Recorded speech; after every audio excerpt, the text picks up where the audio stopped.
In the past year, Charlottesville went from being a place to an event. The Unite the Right 2 rally is expected to bring hundreds of people here to Lafayette Square, just feet away from the White House, and that's not including counter-protesters. The safety of demonstrators. Reporting live in Emancipation Park. A year ago, I was reporting in Charlottesville. Represent white America's interests. Members of the alt-right, paramilitary, and white supremacist groups stormed the little town. Counter-protesters met them. At first, I was fascinated by how many people felt so strongly about the Robert E. Lee statue there. I interviewed lots of people on several sides of the argument. I started there in January, but pretty soon, reporting on white supremacist and impending rallies became almost a weekly thing.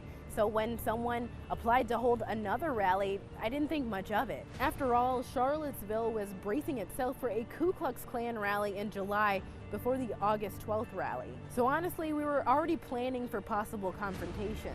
As a black person, I obviously wasn't thrilled about the events happening, but as a journalist, I find it fascinating what people care about and how they choose to express that. It wasn't until the day before, when I was having dinner with a friend after work, and we saw men passing by with torches.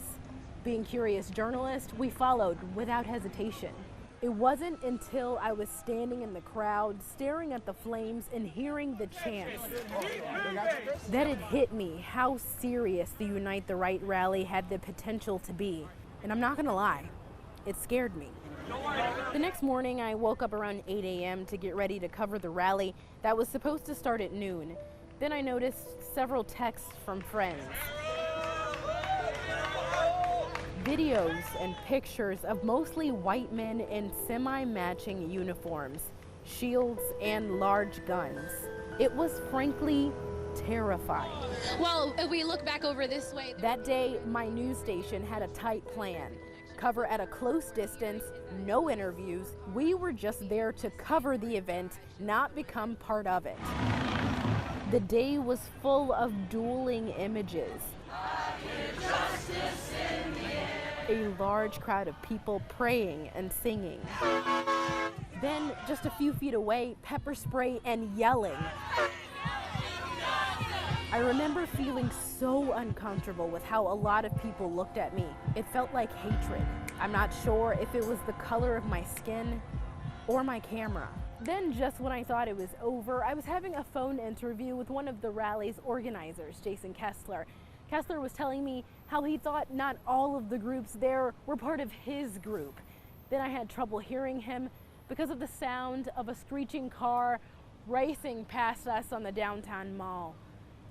I hung up with Kessler and ran over to see what was going on. Yeah, we're right outside the Water Street parking garage. You can see that Charlottesville police are right here blocking off the road, trying to block where a car has gone through a crowd of people. Turns out it was the car driven by James Field Jr., the man charged with killing Heather Heyer and hurting dozens of people. I cried that night, standing there in that alley. I wasn't the only one. The air felt heavy and no one made a sound. Small crowds gathering to pay their respects. Around town, it felt like people wanted to believe that this event was just a bunch of outsiders and racism didn't exist in their town. But for me as a resident, it was hard to completely accept that. After the rally, I remember going to a coffee shop and I recognized someone who marched with the white supremacists. Then you have the organizers. One was a University of Virginia graduate and the other was someone who lived there. On the other hand, on the heels of last year's rally, Charlottesville got its first female African-American mayor. I think Charlottesville is forever changed. So is America. And I'm looking forward to covering where that change leads us.